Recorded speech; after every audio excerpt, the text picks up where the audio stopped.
The silent poison. The emergency klaxon screamed through the corridors of the UES Resilience as Commander Elena Vasquez sprinted toward the bridge. Her boots echoed against the metal floors, each step matching the rapid beating of her heart. Something was wrong. Terribly wrong. The Resilience hung in the void near the outer rim of human space, conducting what should have been a routine patrol. The ship was old but reliable, much like Elena herself. She had served in the Earth Defense Fleet for 15 years, rising through the ranks during humanity's peaceful expansion into the galaxy. Those days of peace were about to end forever. "Report!" Elena barked as she entered the bridge, her dark hair still damp from the shower she had abandoned midstream. Lieutenant Jake Morrison turned from his station, his young face pale with shock. "Commander, we're receiving emergency transmissions from New Terra Colony. It's bad, ma'am." Elena's blood ran cold. New Terra was humanity's crown jewel, a thriving world of 85,000 colonists. Her sister Maria lived there with her 2 children. The colony was supposed to be safe, protected by the Galactic Peace Accords that humanity had signed with the Zephyrian Empire and other major powers. "Put it through," Elena commanded, settling into her captain's chair. The main screen flickered to life, showing a chaotic scene of people running through the streets of New Terra's capital city. But these weren't people fleeing some natural disaster. They were dying, collapsing in the streets, blood streaming from their eyes and mouths, their skin turning a sickly gray color. "This is Governor Mitchell," came a weak voice over the comm. "New Terra is under biological attack. Unknown pathogen spreading rapidly. Population dropping by thousands every hour. We need immediate medical assistance. Please, someone help us." The transmission cut to static. Elena stared at the screen in stunned silence. Biological attack? Who would dare target human civilians? With banned weapons? The Galactic Peace Accord specifically prohibited the use of biological warfare against any species. "Get me Dr. Chen," Elena ordered, her voice steady, despite the storm raging inside her chest. Dr. Marcus Chen arrived on the bridge within minutes, his medical uniform hastily thrown over his sleeping clothes. The ship's chief medical officer was a brilliant scientist who had spent years studying alien biology and diseases. If anyone could make sense of this nightmare, it was him. "Doctor, I need you to analyze everything we can gather about this pathogen," Elena said. "Work with our intelligence division, find out what we're dealing with." Chen nodded grimly. "I'll need access to the colony's medical databases and any biological samples we can obtain." "You'll have whatever you need," Elena promised. The next 12 hours were the longest of Elena's life. She paced the bridge, watching as report after report came in from New Terra. The death toll climbed steadily. 50,000, 60,000, 70,000. The pathogen was incredibly efficient, targeting humans with surgical precision while leaving the planet's other life forms completely unharmed. Elena tried to contact her sister Maria 17 times. Each attempt met with silence.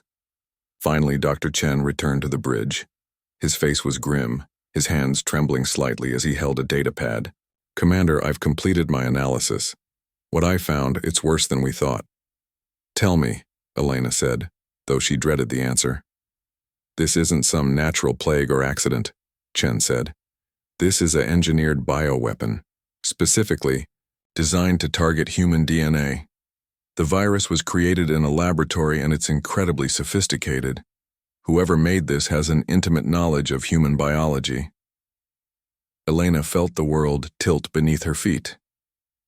"You're saying someone deliberately created a weapon to kill humans?" "Not just kill," Chen replied. "Genocide. This virus is designed to wipe out our entire species. And Commander, based on the genetic markers I've identified, this weapon was created by the Zephyrian Empire." The bridge fell silent. Every officer present understood the implications. The Zephyrians were humanity's supposed allies, the gracious elder race that had welcomed humans into the galactic community. They had signed peace treaties, trade agreements, and cultural exchange programs. For 10 years they had been humanity's guides in the galaxy, and now they had tried to commit genocide. "Are you certain?"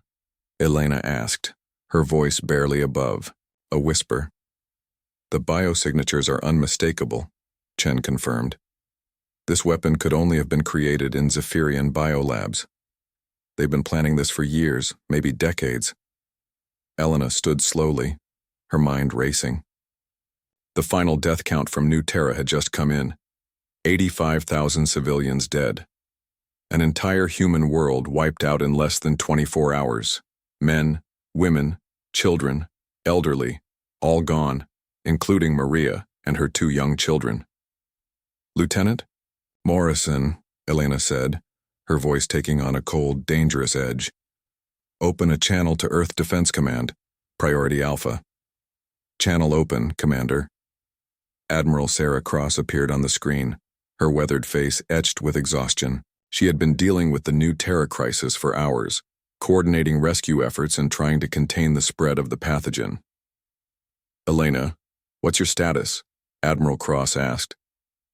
"Admiral, Dr. Chen has confirmed that the New Terra attack was a deliberate act of genocide perpetrated by the Zephyrian Empire using an engineered bioweapon," Elena reported. "This was not an accident or a rogue element. This was sanctioned biological warfare." Admiral Cross was silent for a long moment. When she spoke again, her voice was ice cold. "Are you absolutely certain of this intelligence, Commander?" "Yes, ma'am. The evidence is irrefutable." "Then God help us all," Cross said, "because this means war. Not the kind of war we've prepared for, but something far worse. Elena, I'm authorizing you to begin immediate retaliatory operations. Rules of engagement are flexible." Elena understood. The gloves were coming off. "Understood, Admiral. What are our targets?" "Start with their supply depots and logistics hubs. Make them bleed. Make them hurt. And Elena, after what they did to New Terra, after what they did to our people, I don't want to hear about prisoners or mercy. They crossed a line that can never be uncrossed." The transmission ended, leaving Elena alone with her thoughts and her rage. She had lost everything that mattered to her on New Terra. Her sister, her nephews, her hopes for a peaceful future. The Zephyrians had taken it all with their silent poison. "Morrison," Elena called out, "plot a course for the Kepler Station Supply Depot. It's the nearest Zephyrian military installation." "Course plotted, Commander. ETA 4 hours." "Good. And Morrison, send a message to all human ships in this sector. Tell them to converge on our position. We're going hunting." The Resilience changed course, its engines burning bright against the star-filled void. Behind them, New Terra continued to spin in, space now a tomb world where 85,000 humans had died for the crime of existing. Ahead lay the Zephyrian supply depot, unsuspecting and undefended. As the ship jumped to faster-than-light travel, Elena stood at the forward viewport, watching the stars stretch into lines of light. The Zephyrians had made a critical error. They had assumed that humans were weak, that they would accept genocide and bow their heads in submission. They had thought wrong. Humanity had been the apex predator of Earth for millennia. They had conquered every environment, survived every catastrophe, and emerged stronger from every challenge. The Zephyrians were about to learn what happened when you threatened the survival of the human species. Elena touched the small locket around her neck, containing pictures of Maria and her children. "I'm sorry I couldn't save you," she whispered. "But I promise you this, they will pay for what they've done. Every last one of them." The stars raced by, carrying the Resilience toward its first target. Behind them, New Terra burned with funeral pyres. Ahead lay war, vengeance, and the birth of humanity's darkest hour. The galaxy had crossed a line it could never uncross. Now humanity would show them the price of that mistake. There would be no mercy. The price of mercy. Denied 6 months had passed since New Terra died, and the galaxy had learned to fear the sound of human engines in the void. Commander Elena Vasquez stood on the bridge of the UES Retribution, watching through the viewport, as another Zephyrian world burned beneath them. The Retribution was not the same ship as the old Resilience. This was humanity's newest dreadnought, built specifically for war and equipped with weapons that violated every galactic treaty ever signed. But then again, humanity had withdrawn from all those treaties the day after New Terra fell. Status. Report, Elena commanded, her voice carrying the cold authority of someone who had spent half a year orchestrating the systematic destruction of an empire. Zephyr 7's planetary defenses are down, reported Lieutenant Morrison, now bearing the scars of countless battles. Military installations destroyed, industrial centers eliminated, population centers intact, as ordered. Elena nodded. Unlike the Zephyrians, humanity still maintained some lines they would not cross. They killed soldiers, destroyed military assets and crippled infrastructure, but they did not target civilians, not yet anyway. Any survivors attempting to escape? Elena asked. 3 transport ships broke orbit. They were intercepted. Elena felt nothing at the news. 6 months ago, the thought of killing fleeing enemies would have horrified her. Now it was simply another tactical decision. The Zephyrians had taught humanity that mercy was weakness, and humanity had learned the lesson well. Dr. Chen approached from his station, holding a datapad. Commander, we've completed our analysis of the Zephyrian biolabs on this world. They were working on an enhanced version of the Crimson Dawn virus, one that could spread to other human-allied species. Elena's jaw tightened. The Crimson Dawn virus was what they had named the pathogen that killed New Terra. Intelligence reports suggested the Zephyrians had been developing it for decades, waiting for the perfect moment to deploy it against humanity. How enhanced? Elena asked. Capable of surviving in vacuum for extended periods, designed to contaminate space stations and ship atmospheres. If they had completed this version, they could have wiped out human colonies across the galaxy within weeks. Elena stared at the burning world below. The Zephyrians had not simply committed one act of genocide. They had been planning the complete extinction of humanity, along with any species foolish enough to ally with them. Morrison, signal the fleet. Operation Scorched Void is now in full effect. No Zephyrian military assets are to survive anywhere in this sector. Understood, Commander. The next several hours passed in a blur of destruction. Human ships moved through the Zephyrian territories like a plague of locusts, consuming everything military in their path. Supply depots vanished in nuclear fire. Shipyards were reduced to floating debris. Fleet bases were systematically dismantled. But it was not enough. Not for Elena. Not after Maria and her children. Not after 85,000 innocent people. A priority transmission arrived from Earth Defense Command. Admiral Cross appeared on the screen, looking older and more tired than Elena remembered. The war had aged them all. Elena, we've received a communication from the Zephyrian High Council, Cross said. They're requesting a ceasefire. They want to negotiate. Elena laughed, a sound devoid of humor. Now they want to talk? After 6 months of fighting? After trying to exterminate our species? I know how you feel. But we need to consider their offer. The other galactic powers are growing nervous about our campaign. Some are talking about forming a coalition to stop us. Let them try, Elena replied coldly. We've beaten the Zephyrians. We can beat anyone else who stands in our way. Cross sighed. Elena, I understand your anger. We all lost, people on New Terra, but we can't fight the entire galaxy. Can't we? Elena asked. Admiral, in 6 months we've destroyed 70% of the Zephyrian fleet, conquered 43 of their worlds, and reduced their empire to a handful of core systems. Every species in the galaxy is now afraid of us. They should be. Elena. No, Admiral. The Zephyrians made their choice when they released that virus. They chose genocide, they chose extinction. Now they get to live with the consequences, or die with them. Elena cut the transmission and turned to Morrison. Plot a course for Zephyr Prime. It's time to end this. Zephyr Prime was the Zephyrian homeworld, a gleaming jewel of a planet with billions of inhabitants. It was heavily defended by orbital fortresses, automated defense grids, and the remnants of their once mighty fleet. It was also the final target on Elena's list. The human fleet assembled in the outer system, nearly 200 ships of various classes. Dreadnoughts, cruisers, destroyers, and the specialized biowarfare ships that humanity had constructed specifically for this war. Ships designed to deliver payloads that would make the Crimson Dawn virus look like a minor cold. As they approached, Zephyr Prime Elena received one final transmission from the Zephyrian High Council. The alien leader appeared on screen, his reptilian features twisted with desperation. "Commander Vasquez," he said, his translator rendering his words in perfect English. "Please, we must talk. What happened to New Terra was a mistake, an unauthorized action by rogue elements within our military." Elena's expression did not change. "Rogue elements? Your biolabs had been developing anti-human weapons for decades.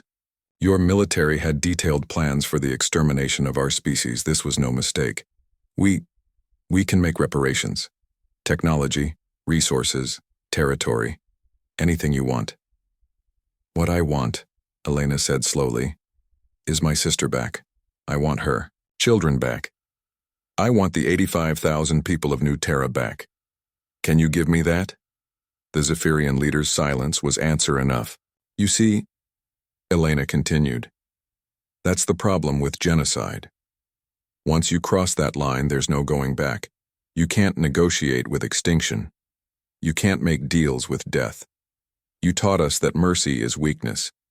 Now you get to learn what happens when humans embrace their strength." Elena gestured to Morrison, who began transmitting targeting data to the fleet. "Wait!" the Zephyrian leader cried. "You cannot do this. We surrender. We yield. Show mercy." Elena leaned forward, her eyes filled with cold fire. "You want mercy? Here's your mercy. I'm going to let your species survive. Some of you anyway. Enough to remember what happens when you threaten humanity. Enough to warn the rest of the galaxy." The transmission ended. Elena stood and walked to the forward viewport, watching as Zephyr Prime grew larger in the distance. The planet was beautiful, covered in crystal cities and floating gardens. Soon it would be just another reminder of the price of crossing humanity. "All ships," Elena broadcast across the fleet. "Begin bombardment. Primary targets are military, installations, and government centers. Secondary targets are industrial and technological infrastructure. Leave residential areas intact. I want survivors to tell this story." The human fleet opened fire with weapons that had been banned by every galactic treaty ever written. Kinetic bombardment systems that could crack continents. Plasma cannons that turned metal to gas. Bioweapons that would poison the planet's ecosystem for generations. Zephyr Prime's defenses held for exactly 47 minutes. When the bombardment ended, the once mighty Zephyrian homeworld was a broken shell of its former self. The crystal cities were rubble. The floating gardens had crashed to Earth. The proud civilization that had ruled this sector for thousands of years was reduced to scattered survivors huddling in the ruins. Elena watched it all with the same expression she had worn since New Terra died: empty, cold, satisfied. "Morrison, signal the remaining Zephyrian colonies. Broadcast this message. The Zephyrian Empire is dissolved. Any attempt to rebuild your military or develop biological weapons will result in complete extermination. You exist now solely as a warning to others." "Message sent, Commander." Elena turned away from the viewport and walked toward her quarters. The war was over. Humanity had won. The galaxy now understood that humans were not the weak, naive species they had appeared to be. They were predators who had simply been wearing the mask of civilization. As she walked through the corridors of the Retribution, Elena passed by the ship's memorial wall.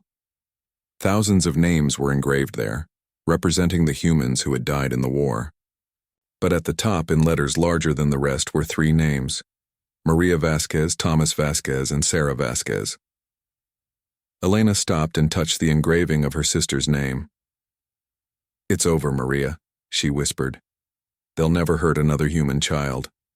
I promise you that." In the months that followed, the galaxy settled into a new order. Humanity emerged as the dominant military power, feared and respected in equal measure.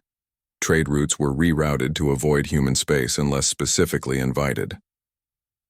diplomatic. Communications were handled with extreme care and deference.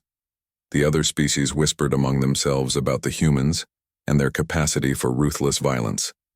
They had seen a peaceful race transformed into galactic predators in the span of a few months. They had watched as humanity showed the universe what happened when you threatened their survival. Elena Vasquez was promoted to admiral and given command of humanity's expanding fleet.